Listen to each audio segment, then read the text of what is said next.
Smart spending. Visit Fairer.co.za and make the smart switch today. Fairer, where quality meets savvy. Fairer, better cooking. There are over 200 million orphans globally. We can't help all of them. But what if we each helped just one? The Al Imdad Foundation now gives you an opportunity to help just one orphan from Syria or Palestine.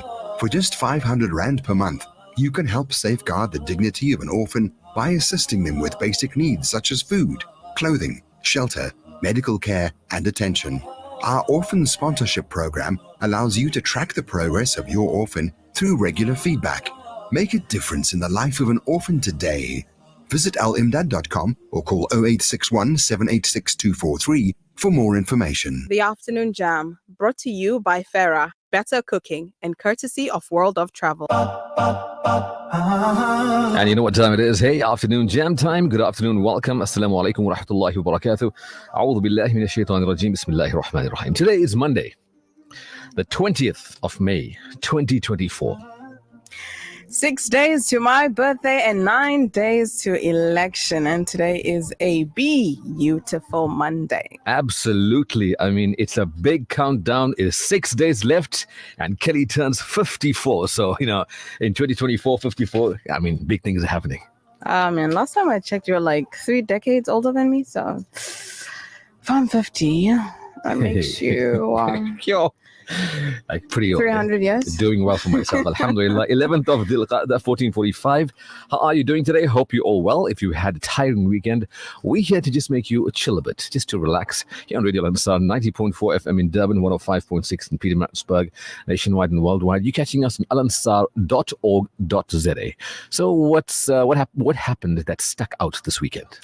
For me, I had a photo shoot yesterday. Photo shoot? Yeah, so alhamdulillah, it was very tiring, but I'm super excited for what's coming up next. The launch of an online store that I'm going to be doing. Okay. So that is for anybody that loves quality products, but on a budget. Wow, nice. Yeah. Is it for only females or male and female? No, for now we're only focusing on females. So you can pay us a visit on Instagram, dressed by Kelly. Okay, interesting.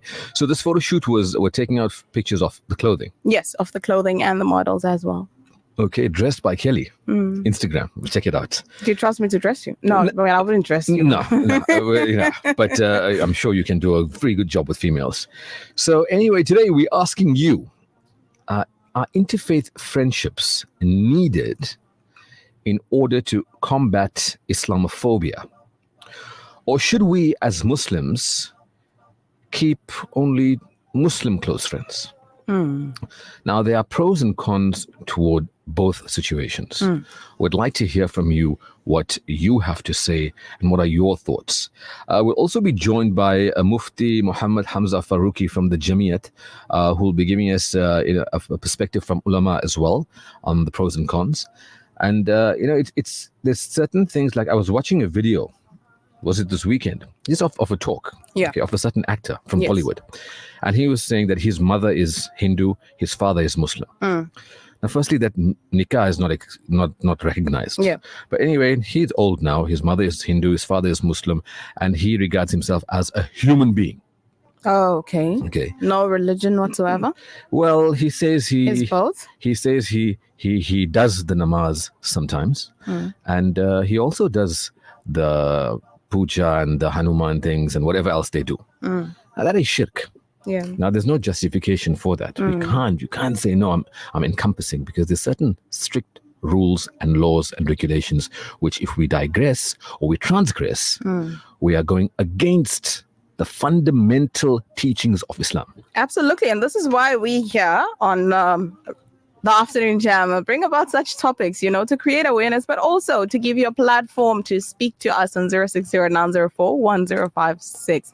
Such friendships are good for religious tolerance, but I think there should also be a boundary, like you said, having a relationship between a non-Muslim and a Muslim that leads to having children can be a bit confusing for the children to decide what religion to follow. And not a bit, I think very confusing. Yeah. Especially now when your father is saying, okay, be a Muslim, your mother is saying, be a Hindu, or they're telling you, do whatever you want to. As a father's responsibility, whether Muslim or mother a Muslim, your responsibility is to bring up the child in the right way. That is according to the Islamic way.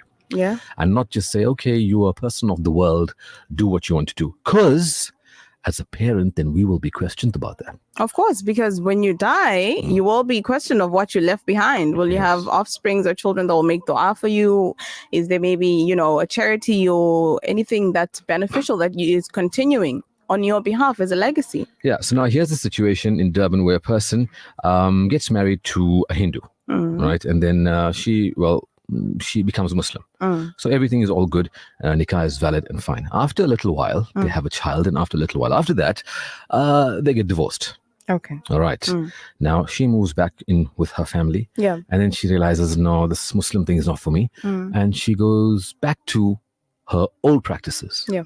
Now they have this child. And this child is living in a non-Muslim home. Come 12, 15 years later, this child has nothing to do with Islam and has no knowledge about Islam because he's never went to any madrasa, didn't go to Muslim school. He has no idea. So who is he? What is he? He just like, okay, well, he's in a Hindu household. So he regards himself as Hindu and he celebrates the Hindu practices and their celebrations and does all what Hindus do. Now, for that father who is a Muslim, it can be a bit of a problem. Absolutely agree to what you're saying. And the truth is, these things happen within our communities. And it's about time that we unpack this matter. We'd love to hear from you. So talk to us on 060-904-1056. But of course, it's a non-judgment zone here. If you're in that situation, we can only give you our opinion. Yeah, so that's what we're talking about today. This message says, Salams, you guys, great topic as always. I think interfaith friendships are a necessity in this multicultural country of ours, especially to combat Islamophobia, also for general exposure and knowledge and to grow as individuals. Now, if we have a solid Islamic background and faith, it should not affect our outlook, but rather be a means of education to others. After all, this is how dawah works. Excellent. Well, thank you very much. Let's talk and we'll unpack the issues as we go along. Stick with us, stay with us right here on the Afternoon Jam, brought to you by World of Travel and Fairer for Better Cooking. Now, Maghrib today is at 11 minutes after 5 o'clock and Isha is at 6:32. Today is World Bee Day, or BEE Day. Now, the purpose of World BEE Day, or is it bees, is to raise public awareness of the value of bees and the ways that individuals may contribute to their preservation for future generations, because bees are so important. I mean, the amazing thing is bees make honey.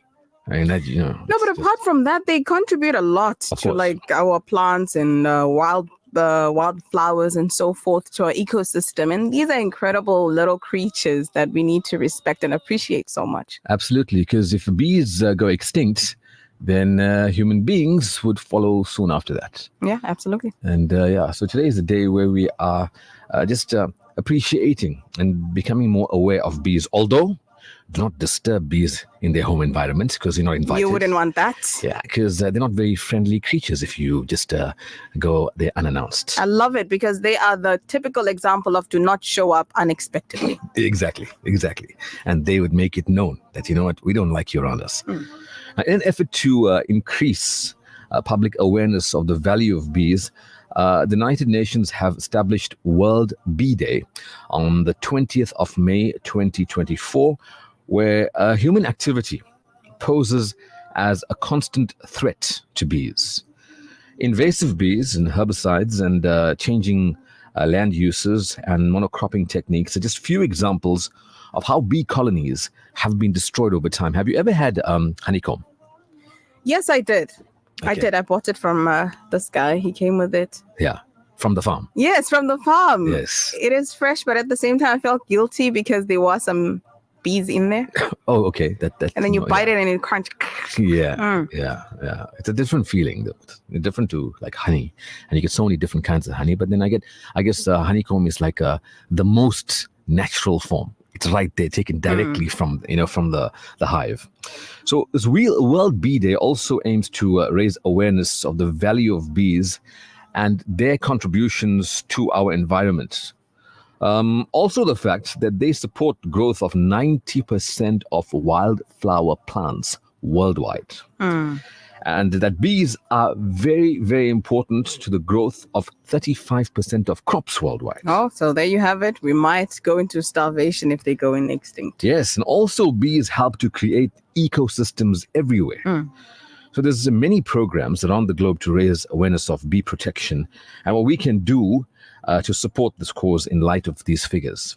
Also, let's not forget that there's a surah in the Quran. Yes, dedicated to bees. Absolutely. Yes.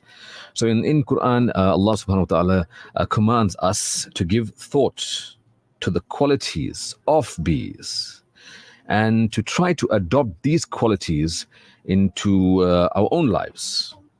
And, also the actions of the bees teach us valuable lessons on how to keep strong relationships and how to care for our community and how to reflect. Absolutely. They have a whole dynamic, a system that works for them that is just mind-blowing if you get to study them or get to watch them or observe them on YouTube or any other platform. But the most important part is that it is our responsibility, yes, each one of us, to look after our communities. So you probably listen to this and you're like, why are we talking about bees? Because they're important. We don't realize how important they are, but they actually are very, very important. Absolutely. Yeah, so today is the day. I mean, if you can, grab yourself some honey. I don't think that's the purpose of today, but okay. Grab some honey. But actually, having honey every day is a good thing. It's very good for your immune system. It's healthy. Yeah, so I got some honey with me here, right here in studio. Is it original, organic honey, or is it... Honey is always fake original. Honey? No, you there get is fake honey. honey. You know that. Yes, you get fake honey. And that can taste quite bad as well, but watch out for that. Honey should be 100% original because then you're losing all the benefits of having honey.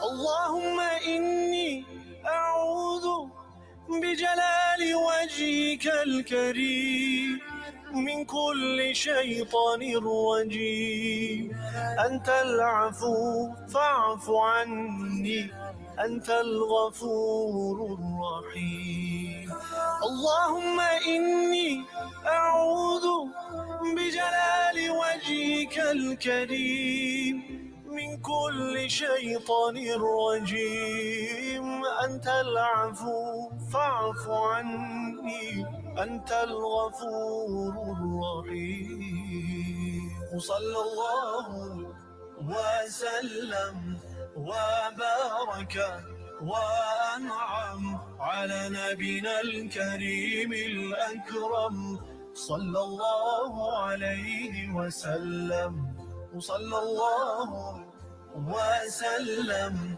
وبارك وأنعم على نبينا الكريم الأكرم صلى الله عليه وسلم صلى الله عليه وسلم اللهم إني أسألك ربي باسمك العظيم تكفيني شر الحاسدين مولاي فرج عني همي أنت مجيب السائلين اللهم إني أسألك ربي باسمك العظيم تكفيني شر الحاسدين مولاي فرج عني همي أنت مجيب السائلين صلى الله وسلم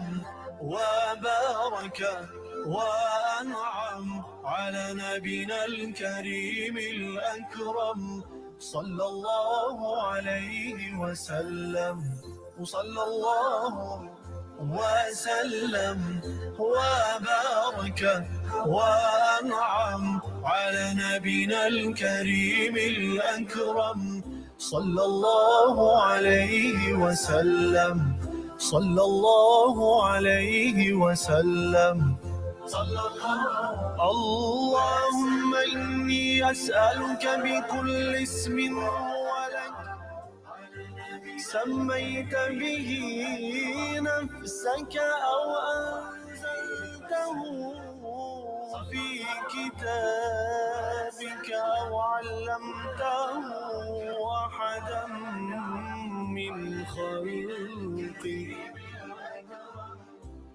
أن تجعل القرآن ربيع قلبي ونور بصري وجلاء حزني وذهاب همي يا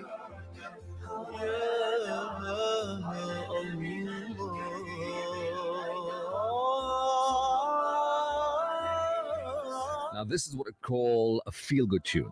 It's Mesut Curtis with a track called Dua. Even if you're feeling down and bad, if you hear the track and then if you hear Kelly singing it as well, then you'll feel much better. Oh, wow, that's a good thing. And of course, if you get to hear us speaking without singing, you're guaranteed to feel much better. And this is why we give you that feel-good guaranteed experience Monday to Friday here on the Afternoon Jam. So, Assalamu alaikum wa rahmatullahi wa barakatuh. And let's get connected on this Monday on 060-904-1056. Now, President Cyril Ramaphosa has conveyed his condolences to President Ibrahim Raisi's passing. Yeah, apparently it was a helicopter crash last night. And in this helicopter crash in the country's north, Raisi and 8 other victims, among them the foreign minister, all passed away. Now, so there's talks where Israel has distanced themselves away from this and saying, hey guys, we had nothing to do with this, it just happened. Because everybody online is saying, listen, it's pointing to Israel and America. But we can't say that because we're not sure. We don't have the evidence as yet. For sure. According to Vincent Magwenya, he's the spokesperson for the presidency. Raisi was an exceptional leader of a country with whom South Africa had close relationships. Mohammed Mokbar, who is the vice president, he will serve as the temporary leader of Iran for the next 50 days. So according to their laws, a new president must be chosen within 50 days. That is fast. Very fast. Ayatollah Ali Khamenei, the supreme leader of Iran, declared 5 days of mourning from today. Now, moving back to South Africa, Eskom is on track to make sure that lights stay on during the elections. That would be the case. We have to have the lights on during elections because imagine you are there casting your vote and then boom, darkness, load shedding. Now you see who you're voting for? Yeah. Now you don't. Now we can't see who we're voting for. Might put the cross in the wrong place. Yeah, so the IEC voiced concerns that continuous blackouts would make it very difficult for them to conduct free and fair elections. It also stated that Eskom supports the IEC in holding seamless elections when they were speaking at a weekly energy briefing this morning. Now, on the 29th of May, that's coming up soon, South Africans will cast their votes. Let's hope that blackouts don't make a sudden return after we cast our votes. Because think about this now. Load shedding has not affected this country in more than 50 days. What a record. Well done. That is close to 2 months. We haven't had load shedding. And suddenly, right after elections, the 30th of May, boom, load shedding is back. There we gotcha. We'll find that as a scam. But you know what? The Minister of Electricity said to us we shouldn't go on saying these things that we're not having load shedding because of elections, upcoming elections. No, we're not having load shedding because they're working on a stable, better job at Eskom. Oh, okay. So let's hope and pray that this will continue even with after elections throughout our lives. We are all hoping that. We're all hoping that. And let's see how it goes. But I'm not expecting any wonderful surprises. Speaking about expectations, you have to be hopeful for him. You have to expect good change after election. But you have to be realistic as well. I know, but don't let the realistic part make you be disappointed. Don't let it blur out the reality. No, we have to be. Yeah, we saw a video of, was it Gayton McKenzie making a statement when this is like, it's crazy how people can be total mischief makers. Where in the video, he's saying Muslims are our enemies. Okay, and that you watch this video, it's a 9-second clip, and there you go, you think, what is this guy doing? He's publicly going and saying Muslims are our enemies. You're going to hate him for that, right? But watching the entire video, he says, people say that Muslims are our enemies, but we love Muslims. It's always like the case being a public figure, you will always be taken out of context. You will always create chaos. It's part of what comes along with being in the public. But at the same time, we should also be very, very careful who we're going to vote for. Okay, tell us why. We should, because at the end of the day, you don't want a leader that is just talk with no actions. We've had that so many years. They're good in camera, they're good with the words, but they're not implementing any of it. So let's not fall for that. All these politicians that come out in the public trying to give us this good talk, they have to provide us with 1, 2, 3, 4 steps on how we are going to get there. But only when you give them the opportunity to do so, that's when they can do it. Right now they're saying, please give me that chance. Once I'm there, then you see. Actually, you won't see me. You won't see them. Yeah. That's the thing. Yeah, okay. Well, anyway, let's see how it goes. After news, it's Maghrib. After Maghrib, we're talking about should you have non-Muslims as friends or just keep it to our Muslim circle? What are your thoughts? What are your feelings? What are your views? And there's many pros and cons. We'd like to hear from you. 060 904 104.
Not all. We also cater to your Islamic lifestyle needs with prayer mats, tasbeehs, dua stickers, bukhur burners, and miswaks. Looking for herbal capsules and essential oils? Look no further. Experience the beauty of Wonder Dates. Shop now and elevate your senses. The Afternoon Jam, brought to you by Farah, better cooking, and courtesy of World of Travel.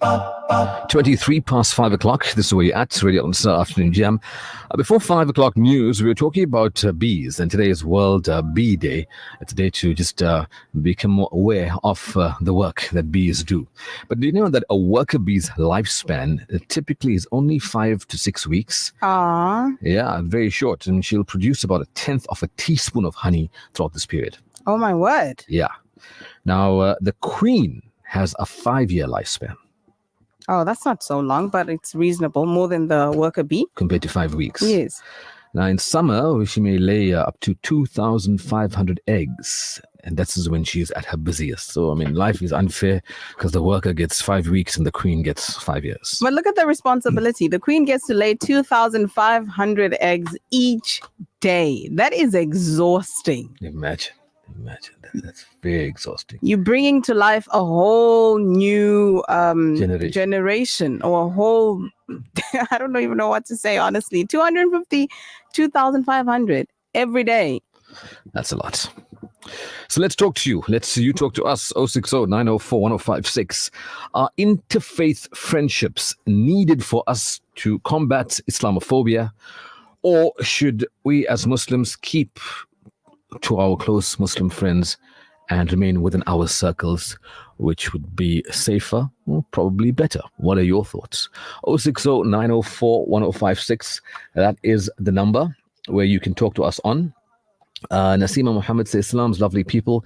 Congrats, Kells. May your endeavors bear the best of fruition, inshallah. Ameen. Ameen. And then she says, now with regards to should we be friends with people of different faith? Yes, why not? As long as they are decent, good people, and this includes Muslim people too, befriend the good people only, not those who will lead you astray, whether Muslim or not. Now, we live amongst the majority. We work with them. Muslims employ people of other faith. Should we live in our cocoons and perpetuate the thought that Muslims are unfriendly, cold people? Also, how will people learn about the goodness of Islam if we are closed off to them? A hadith states that we shouldn't go to bed while our neighbor is hungry. It doesn't say Muslim neighbor. Lots of love from Nasima Muhammad. Shukran, thank you. And then she says, P.S. the man who married the Hindu lady is at fault. He didn't teach her and love her. That's why she left. The child is innocent. We all grow up believing what we are taught growing up. So he didn't know any difference. Most often the mother is the first teacher. Now this is a situation where a person, Muslim marries non-Muslim Hindu, and then they get divorced, and then the child then becomes Hindu. So as a Muslim father, that your responsibility is to educate the child according to Islamic values. Absolutely. Love the message from Nasima Muhammad. Shout out to you. But also just to add on to the hadith of neighbors, there's like 3 categories of neighbors. One that is your neighbor who does not have to be Muslim. Then one is your neighbor who is Muslim, and the other is Muslim and also your relative or sibling or somebody of relation. So there are 3 different levels to that, but not going to get into that because I'm not a mufti. Before you quote me to give you the hadith, we're going to leave that up to Mufti Hamza later on. But adding to the message, Nasima said, very well said, we live in a world where we are the minority amongst the majority. So it's not going to be possible for us to just keep to ourselves. And also in today's world, if you look everywhere, you've got people that have friends that are outside of their race, outside of their religion, outside of...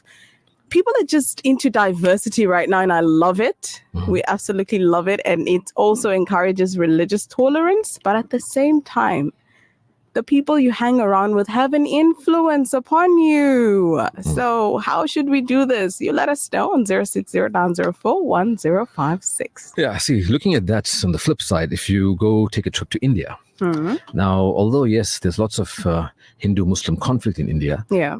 there are many Hindus and Muslims who live perfectly in peace and harmony. and in this country as well. But if you go to India, it's even more, where they are in and out of each other's houses, and then they confuse their cultures, the Indian cultures, with their religion. So now comes Eid, for example. It's not only the Muslims who are celebrating Eid, it's Yeah. also the Hindus as well. Yeah.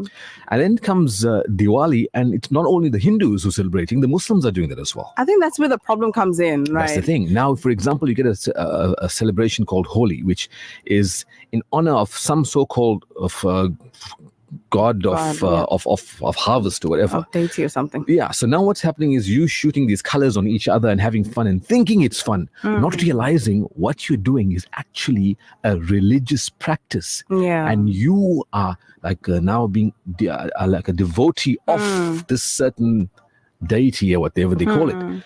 So that is where the big problem comes about. And that I can testify to, not necessarily the Hindu part, but I've got friends that are non-Muslims. Right. And when it's their celebrations, the religious celebrations to be precise, they want you to join in. You know, they wish the same upon you. And I know it comes from a good place, but with us as Muslims, if I acknowledging is fine. If I accept that celebration, and because it's a religious practice, then I might fall into shirk, unfortunately. So that's where the problem is. But other than that, I'm all in for diversity. I'm all in for religious tolerance. And I think it's a beautiful thing to be exposed to others' cultures and religions. So what it is that it's not a problem having non-Muslims as friends, but there should be certain boundaries. Yes, absolutely. All right. Assalamu alaikum to brilliant Jam team. At our cafe, I'm called the Mighty Muslim because I treat all my customers special. There are South African blacks, foreigners, colored, non-Muslims, and I feel so proud of the word Mighty Muslim. Well done. Thank you, Sadia. Oh, that's beautiful. But Mighty Muslim, why is that? Is it because you treat them special, or is it because you practice Islam, or is it because of how you treat them? And because you are Muslim, it shows Islam through you.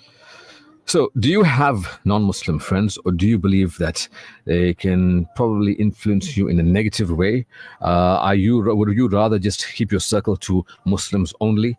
But in reality, if you travel somewhere or go somewhere and you see people of your kind, you naturally gravitate towards toward them. Absolutely. That's how it is. It's the human instinct. Yeah, you go to some dinner party or whatever, and then you see a Muslim. You will walk toward him and say, he's food halal. Yeah. Shows you've checked up already. You know, Suddenly you feel safer around them. exactly. You know? That's how it is, and that's how it's with everybody. But you got your pros, your cons. Now, Also, just to add on to the part when I said it's safer, yeah, it does not mean that you should treat anybody that is non-Muslim less of a human being. unsafe. Yeah. Unfortunately, we do get this where we go into settings where our Muslim brothers and sisters are being honored with the privilege because they are Muslim, but to an extent where we show all the other non-Muslims that you are less of a human being. It's not the You're not. case. Yeah. So in this way, I mean, by associating with people who are not Muslim, we can combat stereotypes. Because then all these misconceptions and all these stereotypes about Islam and Muslims will be all gone. Also, we can build bridges.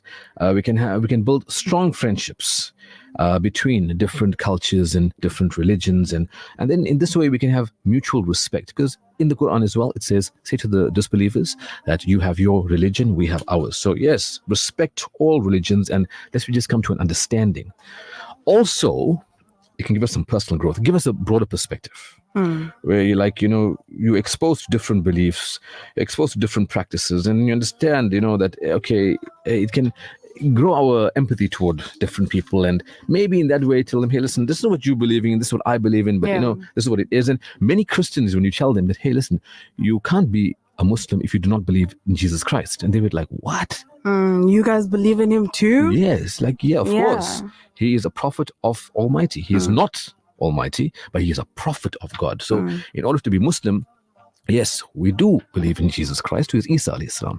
Also, when we then start talking about these things and different ideologies and different belief systems, our own faith can deepen. Absolutely, 100%. And you get to see how amazing Islam is if you step outside and you meet non-Muslims, if you meet people of a different religion.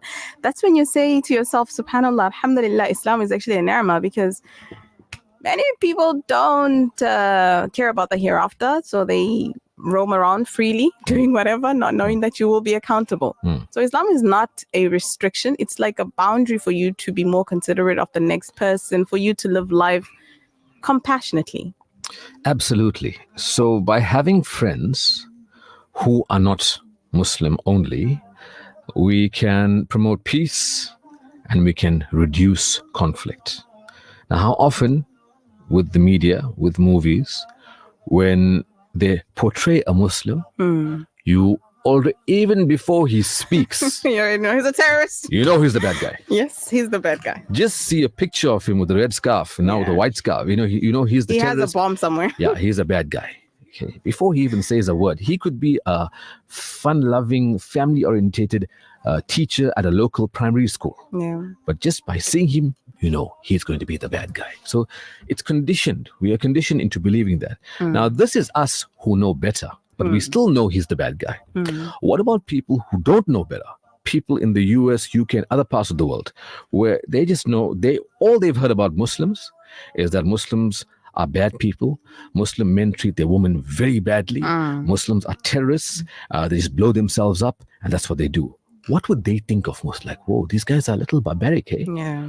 So by befriending them and socializing with them, Yeah, they get a personal experience of what Islam is through you. yes, then they realize, hey, hold on. What I thought of you Muslim guys, you Muslims are not like that at all. It's a misconception. But then again, there's the other side. The con side of it. Yeah, where we can have some major religious conflicts. So you're at a person's house, or you have a Christian family, they're having a Christmas dinner, they're having turkey for Christmas, they want you to eat that, but you don't.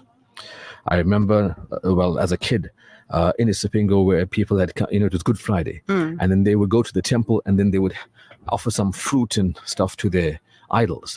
And then now they're coming out with the fruit, and they feel that this fruit is blessed. Yeah. And now they're offering me some stuff. You should have a bite of it. Yeah, and now by saying no, they're like, no, this is blessed, have it, it's blessed. Yeah. But now he's like, no, I can't. Yeah. And it's just a fruit, a banana, or whatever it might be. So there can be those conflicts. You can have misunderstandings because we do have very different religious beliefs and very different practices. And this can lead to some major misunderstandings and major conflicts between the two friends. Also, lots of things are very sensitive when it comes to religion. Yes. Religion is always a sensitive topic for many people who consider themselves holy or believers, which we do appreciate and we do respect. So, Assalamu alaikum. I believe Muslims and non-Muslims need to be more open and accepting of reality. There's a common statement made: all rivers lead to one ocean. Now, such a statement is a disguise to the reality. For a Hindu, we Muslims eating meat can be offensive. Yes. So where's the river? For a Christian, we see Isa alayhi salam as a prophet, and that can be offensive. So my point is, we should respect others in truthful dialogues. If I don't attend certain functions, it's my choice and my religion that I follow, and same should go for their faith as well. Yeah, absolutely. But I think this is why we need such topics, such dialogues, such discussions to create awareness and also to get to hear the other side. What do you have to say? Because at the end of the day, we all are human beings, whether we are of different race, religions, and cultures and so forth. Humanity first. Allah subhanahu wa ta'ala has made everybody. Okay, so that's there. We can't argue that point. But then also there can be a judgment or lack of acceptance within one's own group and one's own religious community. If you forming close bonds or close friends with somebody from an outside faith, for example, you get the stares, eh? Yeah, no. For example, you have your Muslim friends, right? And then you got your one friend at work who happens to be a Hindu, for example, right? Now you're having a function at home, and you call over this Hindu friend. Now everybody else is like, sure, what's going on here? You're mixing this whole situation. Now we're awkward with that. Yep. But it also could be a little awkward for that Hindu friend, as where people are going to pray the Asar Salah, for example, and now he's like, okay, and he's just stuck alone. And they stand out. Yeah. especially if they're probably dressed in any cultural or religious dressing, you know. The same with a Muslim. If you are wearing a scarf and you attend a non-Muslim function or celebration, you stand out, and you might feel a bit awkward because the families are probably going to judge your friend or judge you and be like, what are you doing here? This is not for you. Yeah, and then there's also like this, social expectation or cultural expectations that can create quite a lot of pressure, where it goes without saying that you can only have friends within your same religious group, and that's how it is. And now you bring somebody from another group, and then the eyebrows are raised, and like, hey, what is this person doing here? This is a certain kind of function. We don't want this person. And as a Muslim, you can feel very awkward going to a Hindu function or a Christian function. If you chose to do that and you're the only person there, you could stick out. And some of the practices you might not be aware of, and you don't know what to do. So you're like, whoa, okay, hold on. I don't know what to do here. And you shouldn't take part in that. Yeah, but also there are some other practices. Like I know some of my non-Muslim friends that want to fast with me in the month of Ramadan. Right. And that can be cute, understandable. But there are other times, especially in Salah, where they want to pray as well. And that can be misinterpreted, especially with your family or friends that will watch your non-Muslims, try to demonstrate or do something that you are doing as an act of worship. And they're like, they're not clean enough to pray. Okay, yeah. So that can cause a lot of judgments and misconception. But you see, once you're exposed to people from different belief systems, different religions, then we can learn from each other. Of course, 100%. Every religion teaches good, essentially. Yes. Okay? So you learn, then you spread accurate information. You can tell them about Islam, about the way Muslims are, and then you reduce all this ignorance and all the negative perceptions that people have. But also, we can break down barriers. Yeah. When you have people from different religions as friends, as interfaith friendships, you can break down the us versus them mentality. Like, we are the Muslims and y'all are those people. Yes, we need to break that. One day we may be going to talk into details about that. Yeah, so it's like you just know we are Muslim, yes, but we're still people, and we're all united, and we all have a shared purpose, and we all living life and moving forward. That's what it is. So we leave out the religious part and people understand you in a different way. Let's hear what Fahim has to say. Not me, another Fahim. Assalamu alaikum, Fahim and Kelly. As usual, listen to your show, driving home, but I'm driving today, so I had to send the voice note. So I was fortunate to grow up with all four religions as friends. Muslim, me being the Hindu, Christian and Tamil. We respected each other's religion. And at that stage, I had no idea that I would eventually revert to Islam. But we respected each other's religion, and we remained steadfast as friends. And yeah, so you can live in harmony as long as you have respect for the person. Now, as a Muslim, I find it difficult to accept the practices that I did as a Hindu or Hindus do. But yeah, I'm happily reverted Muslim now, and I still respect all four religions. Alhamdulillah, thank you so much for your message, Fahim. Reverted from Hinduism, but now also being Muslim, he's finding it a little difficult to accept certain practices of Hinduism because he sees things in a different way now. I think it also boils down to, of course, the meaning behind it, because maybe back then he wouldn't pay much attention to joining other religious practices. But now that he's Muslim, he's very cautious about the hereafter, Allah subhanahu wa ta'ala, and shirk and so forth. So I love the fact that he mentioned that we can live in peace and we can tolerate one another because we will be able to see beyond religion. But however, he has certain boundaries as a Muslim right now. So shout out to you for him. Absolutely beautiful message. Right now, we're joined by Mufti Muhammad Hamza Faruqi from the Jamiat of KZN, and he's here to give us a perspective on whether we should have non-Muslim friends in our circles or not. Mufti Sahib, Assalamu alaikum wa rahmatullahi wa barakatuh. Wa alaikum assalam wa rahmatullahi wa barakatuh. How are you keeping, Brother Fahim? Alhamdulillah, and how are you, Mufti Sahib? Alhamdulillah, shukar, all good. The last time we spoke was in Ramadan. Makes me feel like it's Ramadan again. I think we spoke after that when we spoke on some virtues of Shawwal. Oh yes, on Shawwal. So Mufti Sahib, let's get straight into it. Tell us, what are the parameters of interfaith friendships or business dealings or agreements according to Islamic Sharia? So, as far as the parameters of interfaith, etc., are concerned, there is a lot of detail mentioned in the commentaries of the Quran Kareem and the books of fiqh, etc. However, in order for us to understand, there is two basic things and principles that we should keep in mind. Number one is that we should engage, as far as our parameters of interfaith are concerned, our sole purpose should be to educate and invite the others to Islam and to show them the true colors of Islam, to show them the true image of Islam, the sympathy and the beauty and the wisdom that Islam holds within itself. And the second principle is that a person should ensure that he does not compromise his religion. He will not move his grounds as far as religion and Islam is concerned, and he will call people towards Islam through his interactions in this interfaith circle and the non-Muslim friends around him. When it comes to business dealings, etc., as well, the matter and the relationship between a Muslim and a non-Muslim will be that of, just dealing as a Muslim and a non-Muslim as a trader. And it shouldn't reach or come to such a level where a person becomes so attached and so loved to that non-Muslim that it becomes or comes under the ambit of the prohibition of having a relationship of muwalat, which is very, very close friendship with a non-Muslim. This is prohibited, in fact, in Islam, that a person has such a close relationship with the non-Muslim that it is as though this person becomes the most important person to him in his life.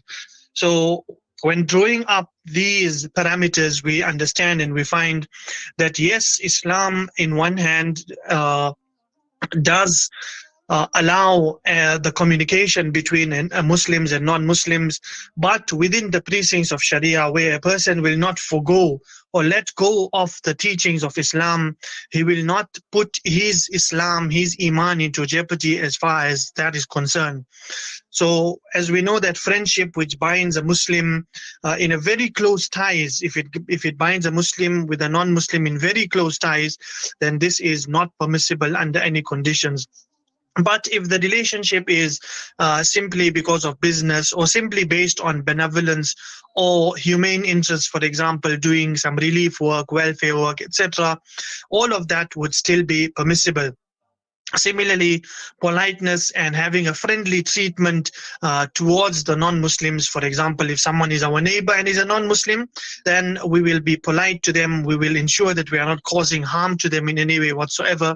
Then all of this is permissible. And together with that, a person should convey the Islamic teachings to them, or he should ensure that the least that his Islam and his Iman is not harmed in any way whatsoever by his relationship with the non-Muslims.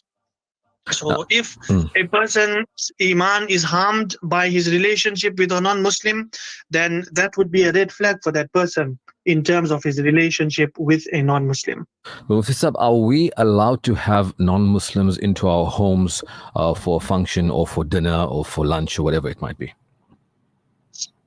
That is totally permissible. That is fine. There is no prohibition to that. Again, as far as it does not contradict any of the Islamic teachings and Iman of a person. In fact, when we do invite, such kind of people to our homes, we show them the Mubarak Sunnah of Rasulullah sallallahu alaihi wasallam. We show them the teachings of Islam, simplicity, not wasting the food that we are providing, etc., or the meal that we have invited them to, and we show them all of this. That will encourage them to learn about Islam. So to have them in our offices as employees or to work for them as well, all these are also permitted and permissible. Once again, keeping in mind that a person's Islam and Iman is not put into jeopardy. Now, in today's world, how does one maintain certain religious boundaries with the non-religious friends? So the most important thing is that, first of all, a person needs to make sure that his Iman is embedded well in his heart. His Iman is strong. The problem we find nowadays is that we lack the knowledge of Islam, we lack the knowledge pertaining our Iman, and whatever we know, we lack practice in that. So when a person lacks practice, he lacks the knowledge as far as Islam is concerned, his Iman is concerned, then anything that looks shiny from the outside to him, then he will run for that thing, or he will look forward to that thing.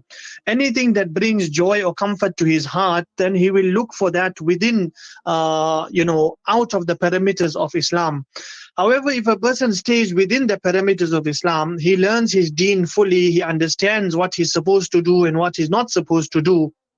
And then when having a relationship with a non-Muslim, he will know where to draw the boundaries.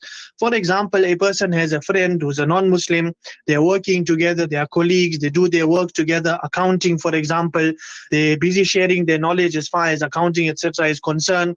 But then comes the weekend, his non-Muslim friends tell him, let's go to this park and let's go to this bar and let's go for this concert, etc. Then as a Muslim, he will understand that no, as far as Shariat and Islam is concerned, these are not places I'm supposed to be in. In fact, I should be telling him, you know what, it's the weekend, why don't you come and visit me at home, I speak to you about Islam. Why don't you come and see how the Muslims perform their salah, etc. on the day of Jumu'ah? We take him for a talk for Jumu'ah, etc. So our purpose and aim will be based on the two principles as mentioned. Number one is to disseminate our Islam and Iman, to disseminate the wisdom of Islam, the knowledge of Islam, etc. And number two is to protect one's own Iman and faith as well. So this is how we'll navigate about nowadays as well. The first thing is that we should try to learn our deen and Islam correctly from the rightly guided scholars and ulama as well. Let us not use platforms such as Google and online learning wherein we don't know who our teacher is, whether the knowledge is disseminating is correct and authentic or not, whether the beliefs are correct and authentic or not, whether the advices that he is giving are authentic or not, etc. So these are some of the things that a person can take into consideration. Now, Mufti Sahab, is it Islamically accepted to favor one over the other because that person is a Muslim? So this is a very general question in terms of favoring a person. It could be, for example, let's say an example of a person that is working in your company. Yeah. If there's a Muslim and a non-Muslim that is working in your company, they both have the same job, they both have the same duties, the same number of hours, etc. that they are working for. So as far as the rights of employers and employees are concerned, a person should try to be just between a Muslim and a non-Muslim. Yes, he can favor the Muslim in certain aspects. For example, if a Muslim wants to apply for leave for going for Hajj, he will happily and readily allow the Muslim to go for Hajj, even though the number of days is, further than his total number of days allowed to take leave for the year, simply because he's a Muslim and he's going for Hajj to fulfill his fard and compulsory ritual that is upon him. So a person can favor a Muslim in that way. But as far as, being just as an employer, for example, if the Muslim would come late, you don't cut his salary. But if the non-Muslim comes late, you make sure that his salary is cut, or whatever the case may be. So in those kind of terms, then as a human being, to look at a person because he's a human being and because his contract is the same as a Muslim or a non-Muslim, then in terms of that, of course, a Muslim is trustworthy. He should stay and stick to the guidelines as far as the rights of employees are concerned. Now, how would you regard this situation where, say, for example, a Muslim employee works for a Muslim boss, he goes for Jummah Salah, and after Jummah, the boss calls him over for lunch. Because he's a Muslim and he went for Jummah Salah. He doesn't call the non-Muslim for lunch. Is that being unfair or is that acceptable? I wouldn't say it's being unfair. Okay.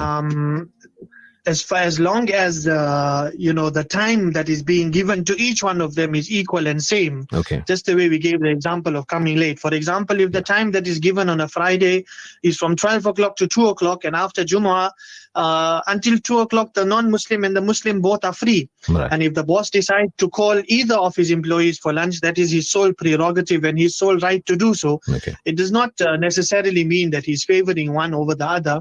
However, because he's a Muslim, he's inviting him for lunch or for a meal to his home. In fact, we also have, or I also know of many businessmen who invite non-Muslims amongst their workers to come have the Jummah lunch with them. So in terms of that, it wouldn't be, in a general term, it wouldn't really be Unfair. favoring one employee over the other. No, Jazakallah. Thank you so much for that, Mufti Sahab. And any closing statements now with regards to Muslims and non-Muslims associating with each other?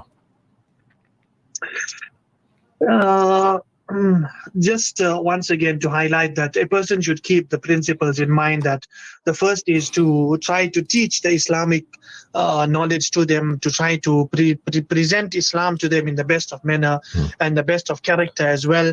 And the second is to ensure that one's iman is not at stake, one's iman is not at jeopardy as far as his relationship with the non-Muslims are concerned. So the most important thing for us today is that we need to practically show the non-Muslims about Islam and call them towards Islam through our actions more than we can with our words and with our lectures or with our books, etc. Because when we look into the lives of Rasulullah sallallahu alaihi wasallam, the Sahaba radiallahu anhum, we will find that many of those who became Sahaba and accepted Islam, they accepted Islam solely because they saw the character of the noble companions of Nabi sallallahu alaihi wasallam. They saw the pure ways taught to the Sahaba, the pure ways that Nabi sallallahu alaihi wasallam entrenched and taught the Sahaba radiallahu anhum. So our task and most important duty is to learn to be, in the most favorable character, in the character of the Quran, the character of Rasulullah sallallahu alaihi wasallam at all times, so that this can also be a form of da'wah and invitation to the non-Muslims, so that they can also look at the beauty of Islam and come into Islam as well. Ameen. Mufti Sahab, shukran. Thank you so much for your time. We really appreciate that and your valuable advice as well. Inshallah, we will talk to you again very soon. Have a super evening. Assalamu alaikum. Wa alaikum assalam wa rahmatullahi wa barakatuh. And that was Mufti Muhammad Hamza Faruqi, Assistant Mufti at Jamiatul Ulama, KZN, talking to us about our topic today. Fahima says, I went out of my way to marry a Muslim. I'm so happy because my in-laws are very good to me and always taking care of me. I'm assuming, Fahima, you weren't Muslim before and now you've reverted. Salams, don't give my name. Okay.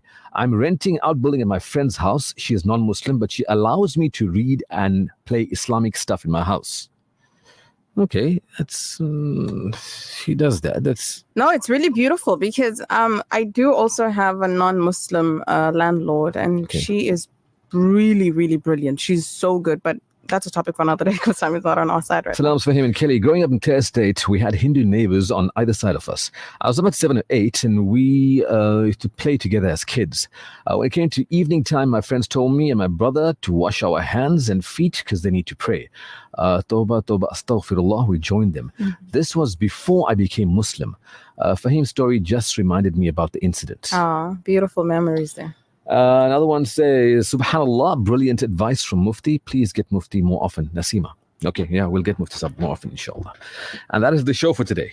I hope you've taken what, the message, but you said we should talk about another topic as well. Yes, we are going to look into that topic, inshallah, one of the days to come, the experience of working for Muslim and non-Muslims. They're still being very general because people would have positive and negative experiences working for anybody, whether it's Muslim, non-Muslim, Jewish, Christian, whoever it might be. But yeah, we can talk about that inshallah in the week.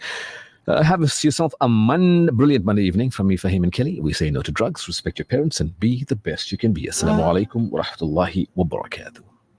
The Afternoon Jam, sponsored by World of Travel and courtesy of Farah Better Cooking. Plan your dream holiday with the specialist, World of Travel, as we pride ourselves in offering you the best in Hajj and Umrah. We also offer travel packages to the Middle East, Far East, and many more exotic destinations. Call our professional travel consultants now on 031 20 888877 or view our website www.worldoftravel.co.za. Visit us at 44 Crescent Street as memorable journeys begin with World of Travel by Irshad Malik. The Afternoon Jam, brought to you by Farah, better cooking, and courtesy of World of Travel. It's official. Checkers Foods Kawi Park is our first food store with a halal butchery, bakery, and deli certified by NIHT, the National Independent Halal Trust. This will ensure high standards and ethical practices across our butchery, bakery, and deli from farm to table. So visit Checkers Foods Kawi Park for an exceptional shopping experience that keeps getting better and better. The Afternoon Jam.